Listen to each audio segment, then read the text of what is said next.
Evolution teaches us that life first came from the oceans. Well, that's interesting, isn't it? Because it's consistent with the Bible. Life did first come from the oceans. But the evolutionist teaches us, again, that there was one cell that evolved into more and more complex forms until they ultimately produced fish, and then greater types of fish, and eventually, the fish began to roam up onto the earth to find food, and that stuff's harder to believe than the Bible.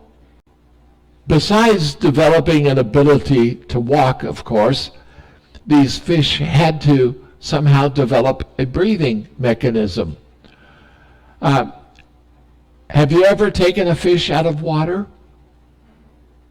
Yeah, I like to trout fish. I love trout fishing. But do you know what happens to those fish when you leave them out of the water? They don't evolve into better fish. They evolve into lunch.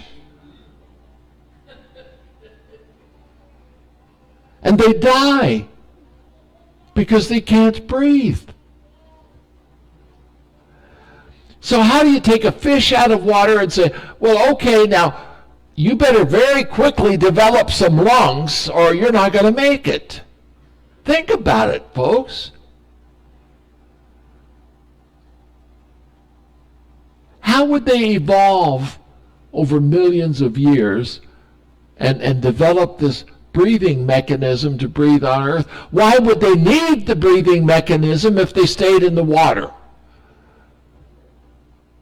And if they were in the water, how did they develop a breathing mechanism that only was going to work on Earth? If they went under Earth, what happens? We know what happens.